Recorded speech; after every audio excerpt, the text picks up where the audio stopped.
नमस्कार। श्रीमती मोरी देवी तापड़िया कन्या महाविद्यालय जसवंतगढ़ के इस यूट्यूब चैनल पर आपका हार्दिक स्वागत और अभिनंदन करता हूं। प्यारे विद्यार्थियों, बीए द्वितीय वर्ष के पाठ्यक्रम में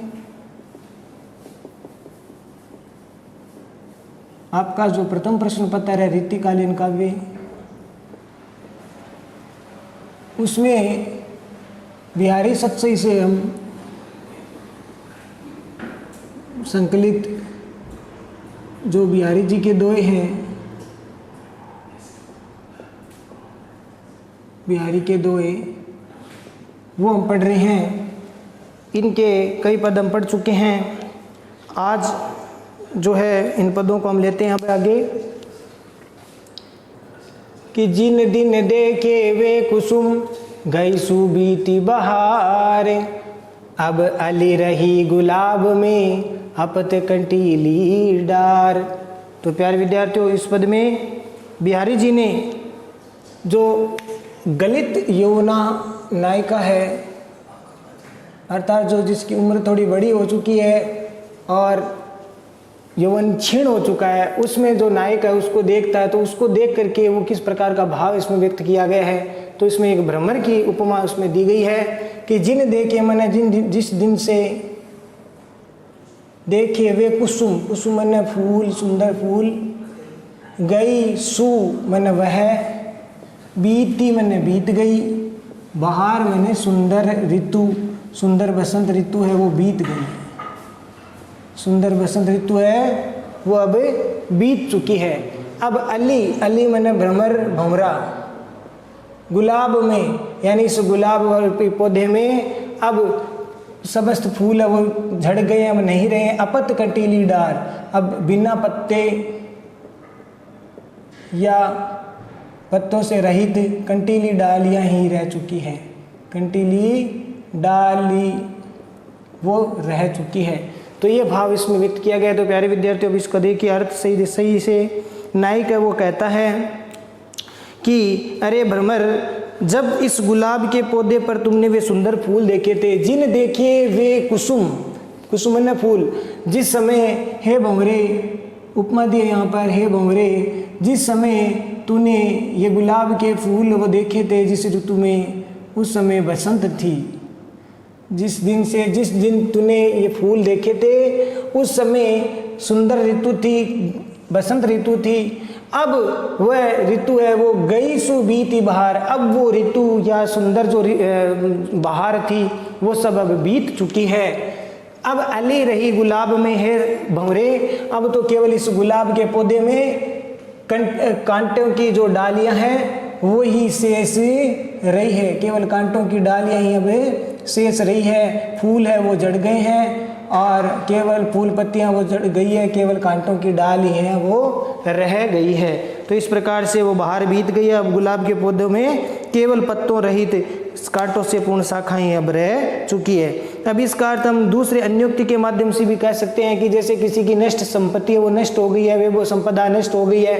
पहले वो बहुत पैसे वाला धनवान था, वैभवशाली था, लेकिन समय के प्रभाव से अब उसकी सारी वैभव संपदा है वो नष्ट हो गई है। तो एक अर्थ ये भी है, ये जो राज्य सुख है, जो पहले के जो राज्य में वो सुख संपदा थी, लेकिन अब उसके राज्य में सारी सुख संपदा वो नष्ट हो गई, क्षीण हो गई। तो ये भी अर्थ इसका लक्षित होता है।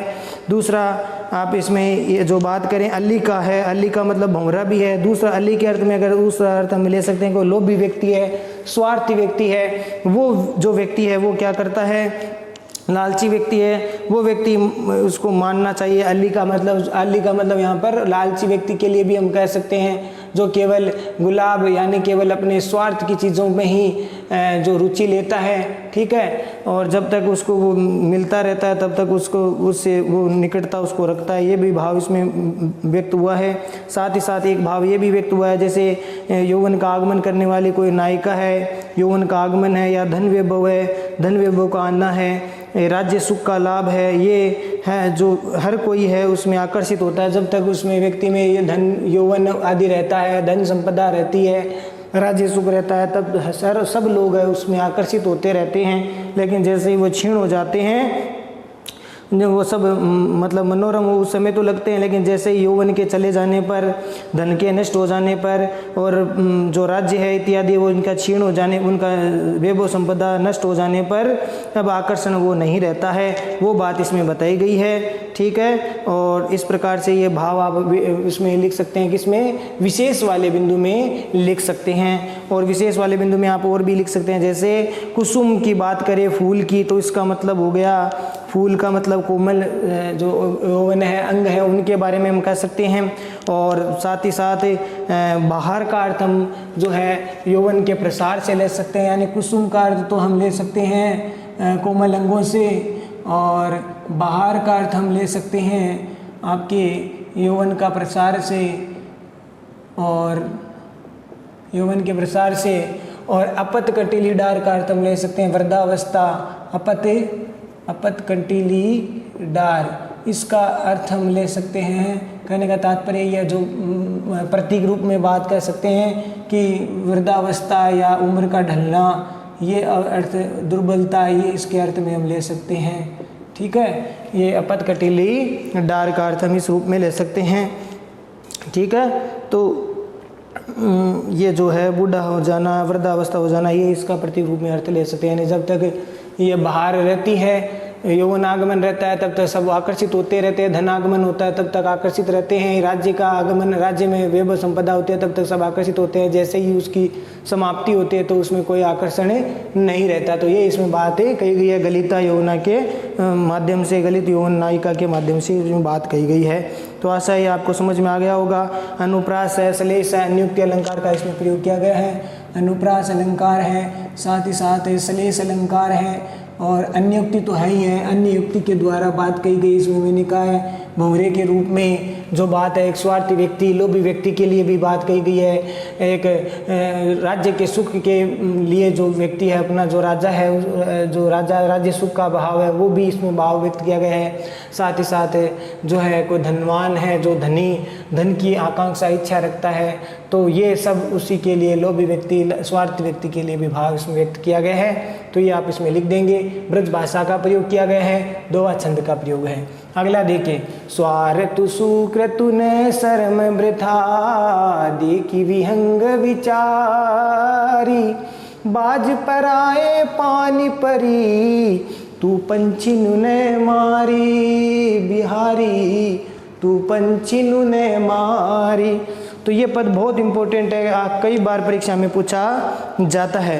तो इस पद में जो प्यारे विद्यार्थियों जो भाव व्यक्त किया है, वो आपका ऐतिहासिक जो घटना है उसकी ओर संकेत इसमें किया गया बिहारी जी ने। ऐतिहासिक घटना वो ये है कि इसमें जो मुगल साम्राज्य था, जिसमें राजा शाहजहाँ का समय था बिहारी जी के समय, और बिहारी जी है वो मिर्जा राजा जय सिंह के दरबार में रहते थे, उनके दरबारी कवि थे, मंत्री थे। तो उस समय जो मिर्जा राजा जय सिंह है वो शाहजहाँ के जो आदेश पर है वो अनेक छोटे छोटे राज्यों पर चढ़ाई करता था। अनेक जो भारत के जो अपने हिंदू जो राजा थे उनके ऊपर चढ़ाई करता था। किसके आदेश पर, किसके नेतृत्व कहने पर? मुगल बादशाह शाहजहाँ के आदेश पर, क्योंकि वह उनका अनुसरण, उनका कहना वो मानते थे, या उनके वो जो है केंद्र में उनकी मुगल सत्ता थी। तो जो है यहाँ पर जयपुर में जो राजा थे मिर्जा राजा जय सिंह, तो उनके वो अधीन थे।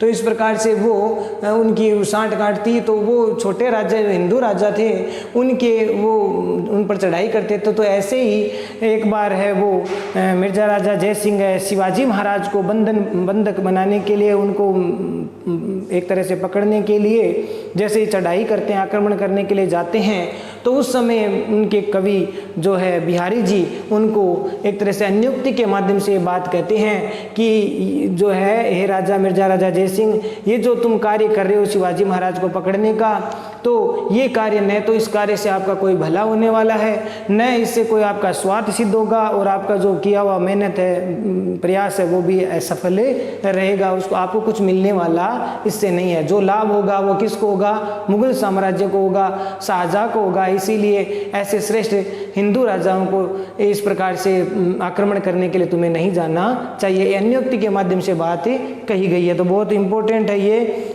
ठीक है ना। जयपुर के राजा मिर्जा राजा जय सिंह को समझा रहे हैं, एक तरह से उनके समझाने की चेष्टा की है नियुक्ति के माध्यम से बिहारी जी ने। तो अब देखिए इसमें एक पक्षी का उदाहरण लेकर के इसमें बात कही है कि हे विहंग, स्वार्थु मने स्वार्थ, सुकृतु मने पुण्य, न मने नहीं, श्रम का मतलब मेहनत, व्यर्था मने व्यर्थ, देखी मैंने देख करके, विहंग मैंने पक्षी, विचार मैंने विचार करके देख लो, विचार करके देख लो। ठीक है। तो यहाँ पर मिर्जा राजा जय सिंह को एक मतलब यहाँ पर एक पक्षी के द्वारा इसमें बातें बताई गई है। मिर्जा राजा जय सिंह ने एक पक्षी के द्वारा इसमें जो बाज है, बाज पक्षी के रूप में उपमा दे करके जो है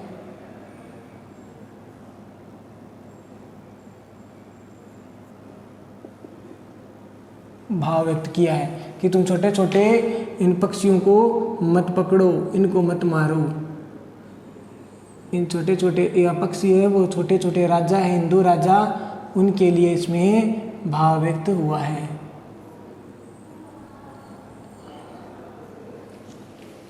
तो इसमें देखिए प्यारे विद्यार्थियों, बाज पराए, हे बाज, बाज शब्द यहाँ पर मिर्जा राजा जय सिंह के लिए आया है। मिर्जा राजा जय सिंह के लिए बाज पक्षी के रूप में आया है। बाज पक्षी पराए पानी परी मैंने पराए हाथों में, पराए पानी मैंने हाथ, पराए हाथों में, परी मैंने पढ़ करके, तू शब्द यहाँ पर राजा मिर्जा राजा जय सिंह के लिए आया है कि हे पक्षी, हे मिर्जा राजा जय सिंह, पक्षिनु न मारे, मैंने इन पक्षियों को जो साधारण छोटे पक्षी हैं, छोटे पक्षियों को यानी जो छोटे छोटे राजा हैं, उन छोटे राजाओं को न मारी मैंने मत मारो, अर्थात उनको मार करके तुम्हें कोई भी चीज़ हासिल नहीं होने वाली है। ये भाव इसमें समझाया गया है। तो प्यारे विद्यार्थियों समझ में आया होगा। थोड़ा सा और देख लीजिए कि हे राजा पक्षी के, बाज पक्षी की उपमा दे करके मिर्जा राजा जय सिंह को बाज की उपमा दी है।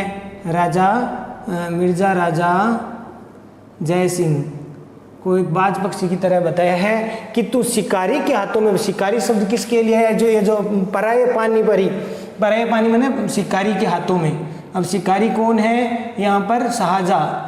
तो शाहजहाँ के कहने पर, शाहजहाँ के हाथों में पढ़ करके तू इन छोटे छोटे राज्य हिंदू राजाओं को तू मार रहा है। इससे न तो तेरा कोई स्वार्थ सिद्ध होगा, न तुझे कोई पुण्य मिलेगा, और तुम्हारा जो श्रम किया हुआ होगा उनके चढ़ाई के लिए, आक्रमण करने का, वो सब का सब व्यर्थ चला जाएगा। इसीलिए हे पक्षी तू विचार करके देख ले।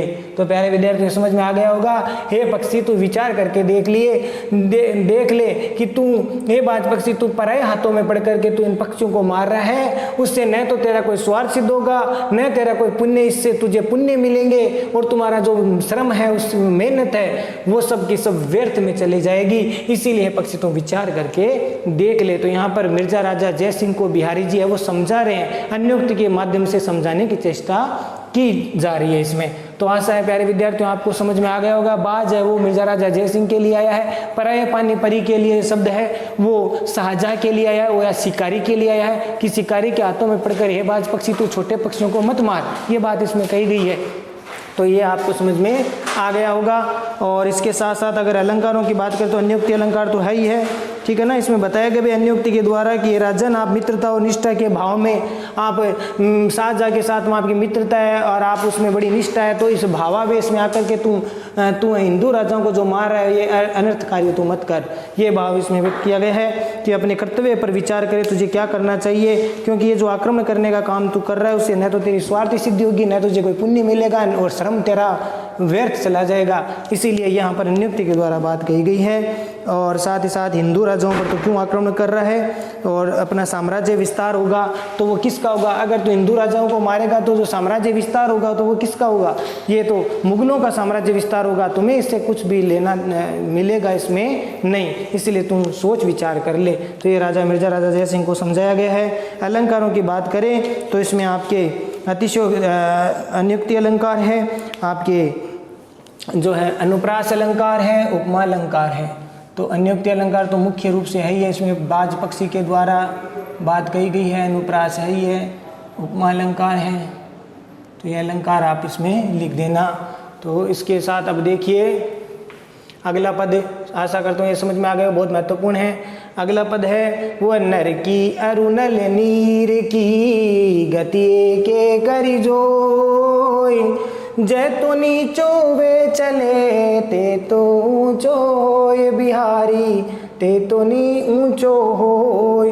तो इसमें सत्संगति की बात कही गई है। सत्संगति करते हैं, जो विनम्रता रखते हैं वह जीवन में उन्नति करते हैं, ये बात इसमें बताई गई है बिहारी जी ने कि नर की यानी मनुष्य की, और नल अरु मन और नल नीर की यानी जल नल के पानी की, नल के पानी की गति एक गति मन दशा चाल, एक करी मन एक ही होती है, एक करी जोय मन एक ही गतियाँ उनकी होती है। जैतो मन जितना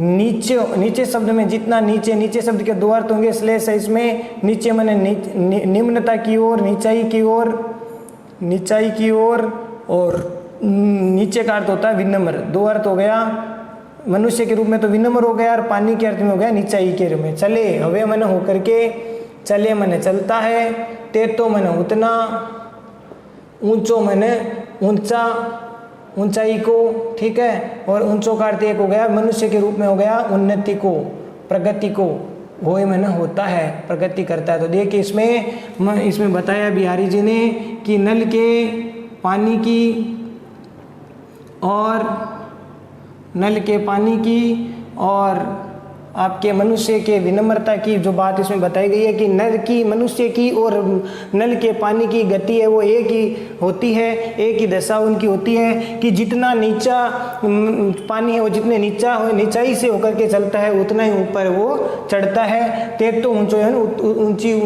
उतनी ऊंचाई पर वो चढ़ता है। तो इस रूप में एक अर्थ तो ये हो गया। दूसरा श्लेष के अर्थ में ये हो गया कि मनुष्य जितना नीचा यानी विनम्र होकर के व्यवहार करता है, जितना विनम्रता का व्यवहार करता है उतना ही वो ऊंचो यानी उन्नति को प्राप्त करता है, उन्नति करता है, प्रगति करता है। विनम्रता मनुष्य का आभूषण है ये कहा जाता है। तो विनम्रता से आदमी ऊंचाई को प्राप्त करता है अर्थात उन्नति को प्राप्त करता है। तो ये भाव भी आपको समझ में आ गया होगा। उपमा अलंकार है, अनुप्रास और विरोधाभास अलंकार है कि नीचा से ऊंचा कैसे चढ़ सकता है, तो विरोध भी हो सकता है, तो विरोधाभास अलंकार भी है। और साथ ही साथ इसमें अनुप्रास अलंकार है, उपमा अलंकार है, ये आप अलंकारों में लिख देंगे। साथ ही साथ ब्रज भाषा का प्रयोग इसमें किया गया है, दोहा छंद का प्रयोग है। बिहारी जी ने मनुष्य की विनम्रता पर विशेष बल दिया इसमें है, तो ये आप इसमें विशेष वाले पॉइंट में लिख देंगे। अगला देखिए, दुसै दुराज प्रजान को क्यों न बड़े दुख धुंध, अधिक अंधेरो जग करे मिली मावस रवि चंदु बिहारी, मिली मावस रवि चंद। दूसरे मैंने ऐसा ही नहीं है। दूसरे का अर्थ क्या हो गया, जो जिसको सहन नहीं किया जा सकता, ऐसा नहीं है। दुराज का मतलब दो राज्य, दो राजाओं का राज्य। प्रजानु मैंने प्रजा को, क्यों न बड़े दुख धुंधु मैंने दो राजाओं का जो शासन होता है, द्वैत जो शासन है, ठीक है ना। यहाँ पर दो राजा का मतलब द्वैत शासन प्रणाली, जो दो राजाओं का शासन है उससे प्रजा बड़े दुख को प्राप्त कर, दुख द्वंद्व मैंने अत्यधिक दुख को प्राप्त किया जाता है। उनका दुख और द्वंद्व बढ़ता रहता है, दुख और संघर्ष पीड़ा उनकी बढ़ती है। दो राजाओं के सानिध्य में कोई प्रजा रहती है तो उसको दुख अधिक होता है। और ठीक है उसी प्रकार से अधिक अंधेरो जग करे संसार में, तब अंधेरा अधिक होता है जब मिली मने मिलता है एक ही राशि में रवि और चंद्रमा, सूर्य और चंद्रमा जब एक ही राशि में होता है, तब अमावस्या जब आती है तो वो अत्यधिक अंधकार में, अमावस्या जब आती है तो अत्यधिक अंधकार उस समय होता है। तो ये भाव इसमें बताया गया है, द्वैध शासन प्रणाली के बारे में बताया है। इसमें कवि ने एक ही राज्य के दो राजाओं की एक साथ जो प्रचलित प्रणाली है उससे बुराई क्या है उसकी वो बताई है कि जनता किस प्रकार से दो राजाओं के पाट में पिसती रहती है। जिस प्रदेश के दो शासन होते हैं वहाँ प्रजा, उन प्रजा को दुस्सह अत्याचार है वो सहन करना पड़ता है, दो राजाओं का अत्याचार उनको सहन करना पड़ता है। जैसे आपको बताएं कि अंग्रेजी शासन काल में जो जनता है वो एक तरफ तो सामंती व्यवस्था से परेशान थी, दूसरी अंग्रेज स्वयं उनको परेशान करते। तो जनता दोनों, किसान वर्ग है, जमीन है, मजदूर वर्ग है, वो दोनों से पिसते थे। तो ये द्वैध शासन प्रणाली इसमें हो गई। तो दो राजाओं की शासन प्रणाली से जनता बहुत दुखी होती है, प्रजा को अत्यधिक अत्याचार सहन करने पड़ते हैं, वहाँ दुख और झगड़े हैं उनका वो बढ़ोतरी होती है, वहाँ पर दुख ही दुख होता है और दुखों का अंत नहीं होता। द्वैध शासन प्रणाली में शांति रहती है, ये भाव इसमें व्यक्त किया गया है। और जिस प्रकार से भाई अमावस की रात्रि में सूर्य चंद्रमा जब एक ही राशि में मिल जाता है, अमावस की रात्रि में, मावस मैंने अमावस्या, अमावस्या की मावस मैंने अमावस्या, तो अमावस्या की रात्रि को जब सूर्य और जब चंद्रमा दोनों एक ही राशि में हो तो और अत्यधिक अंधेरा उस संसार में करता है, यानी अधिक अंधकार है वो होता है। तो ये भाव इसमें किया गया है व्यक्त। आशा करता हूँ आपको समझ में आ गया होगा, ठीक है ना। और इस प्रकार से द्वंद्व का अर्थ भी आप यहाँ पर संघर्ष है, झगड़ा है, वो आप कर सकते हैं, झगड़ा है, संघर्ष है, वो आप कर लेना प्यारे विद्यार्थियों। इसका अर्थ दुख और झगड़ा ज़्यादा बढ़ता है जब दो राजा एक साथ शासन करते हैं। और एक इसमें आप अलंकारों में आप लिख देना भाई, क्या अलंकारों में बात करें तो आप अनुप्रास अलंकार लिख देना और रूपक अलंकार भी वो लिख देना, ठीक है। इस प्रकार से ये भाव इसमें व्यक्त किया। अगला पद जो हम पढ़ेंगे, अब अगला पद देखिए प्यारे विद्यार्थियों।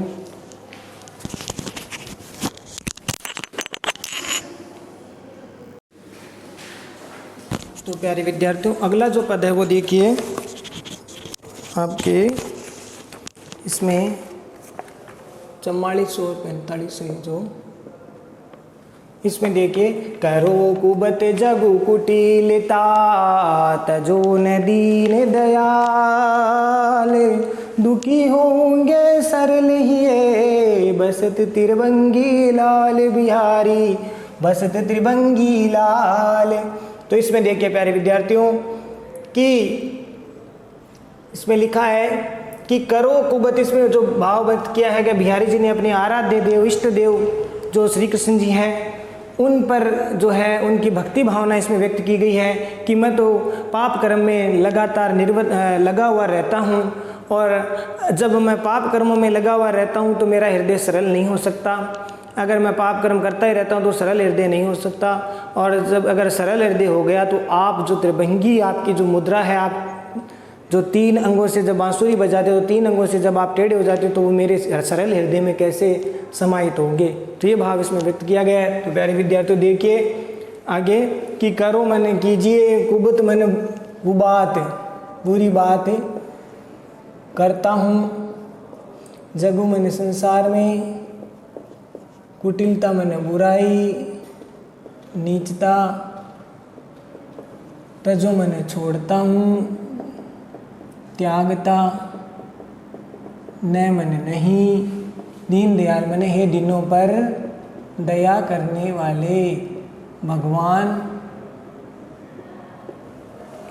दुखी होंगे मन आप दुखी हो जाओगे, आपको कष्ट होगा, होंगे मन हो जाओगे।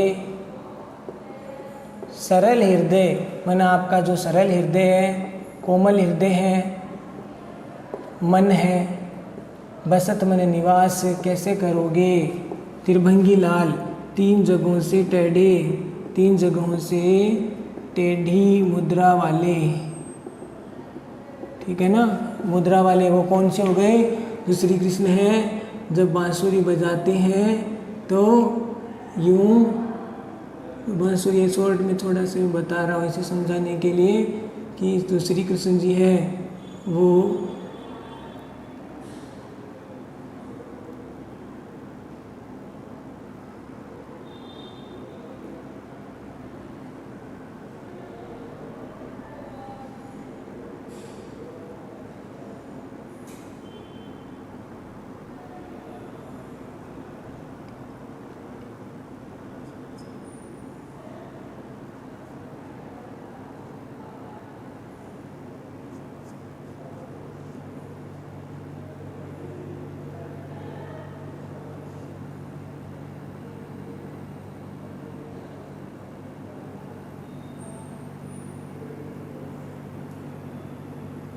तो इस प्रकार से जब श्री कृष्ण जी बांसुरी बजाते हैं तो उनकी जो मुद्रा है वो कैसी हो जाती है, त्रिभंगी हो जाती है।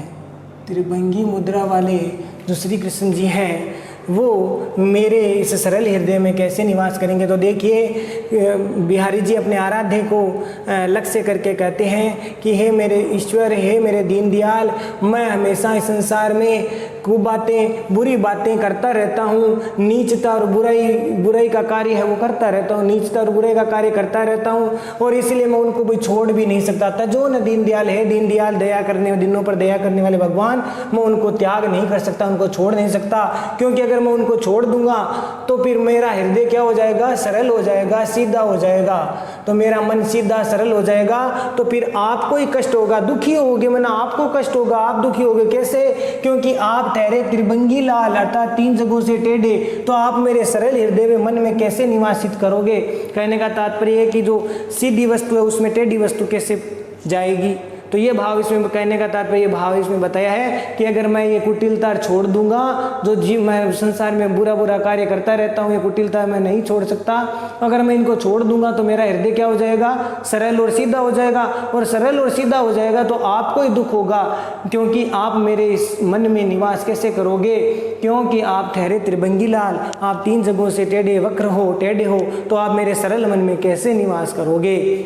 तो इस प्रकार ये भाव इसमें व्यक्त किया गया। अन्य उक्ति एक तरह से है, बिहारी जी कहना चाहते हैं कि मैं अपने इस संसार में क्या करूं भगवान, अपनी नीचता बुराइयां वह छोड़ नहीं पाता, मेरा उद्धार किस प्रकार से होगा। तो ये भाव इसमें व्यक्त किया गया है।